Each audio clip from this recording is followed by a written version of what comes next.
Adakah yang membuat perbedaan antara orang berada dan yang tidak punya? Hope for Today terambil dari Amsal 22 ayat 2. Orang kaya dan orang miskin bertemu, yang membuat mereka semua ialah Tuhan. Kembali dari pasal 22 kitab Amsal, ayat hari ini meneropong eksistensi orang kaya dan orang miskin. Mari kita coba mempelajari persamaan dan perbedaannya. Yang pertama, mengenai perbedaan orang kaya dan orang miskin. Jika membaca keseluruhan pasal 22 saja, kita langsung menemukan perbedaan antara keduanya. Jika kita tinjau dari negative reason, kita awali dengan perbedaan yang dengan alasan yang negatif dengan pemunculan di ayat 7. Ayat 7 mengatakan orang kaya menguasai orang miskin, yang berhutang menjadi budak dari yang mengutangi.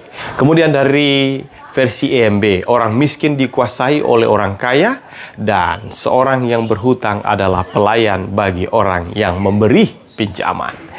Perbedaan yang terlihat di sini adalah orang kaya cenderung untuk menguasai dan menindas, yang muncul beberapa kali dalam pasal ini, termasuk di ayat 7, ayat 22, 23, dan kemudian 26, 27. Sedangkan orang miskin hanya bisa mengharapkan pinjaman dari si kaya. Padahal ada nasihat Tuhan mengenai yang suka menindas, orang yang menindas orang lemah untuk menguntungkan diri atau memberi hadiah kepada orang kaya hanya merugikan dirinya saja. Ayat 16.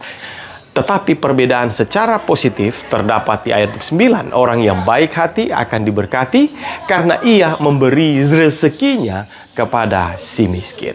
Orang kaya hadir menjadi berkat bagi orang miskin. Demikianlah perbedaan di antara keduanya. Tetapi perlu diingat baik-baik bahwa walaupun terlampir perbedaan, tetapi terdapat juga persamaan. Apakah persamaannya? Yang kedua, persamaan orang kaya dan orang miskin. Kembali kepada ayat hari ini yang terdapat di dalam Amsal 22 ayat 2. Orang kaya dan orang miskin bertemu, yang membuat mereka semua ialah Tuhan. Yang perlu dipahami dengan baik, siapapun dan latar belakang apapun kita, ingat bahwa kita semua, kaya miskin, adalah ciptaan Tuhan. Di mata Tuhan kita adalah sama. Tuhan mengasihi kita semua, dan perbedaan yang terjadi lebih disebabkan oleh sikap pribadi. Terkadang menjadi kaya memandang rendah si miskin. Itu saja, bahkan menekan dan menindas. Padahal Tuhan tidak melakukannya. Justru jika kita dipercayakan Tuhan kekayaan lebih dari lainnya, kita memiliki tanggung jawab terhadap yang berada di bawah kita. Jadi, adakah yang membuat perbedaan antara orang berada dan yang tidak punya? Sejatinya di mata Tuhan tidak ada. Harapan terbaik hari ini, Tuhan memandang kita sama dan memperlakukan kita sama. Tidak ada perbedaan status sosial dalam Tuhan. Justru dalam kelemahan dan keterbatasan, Tuhan menghendaki kita yang dipercayakan lebih harus menjadi berkat bagi yang berada di bawah kita.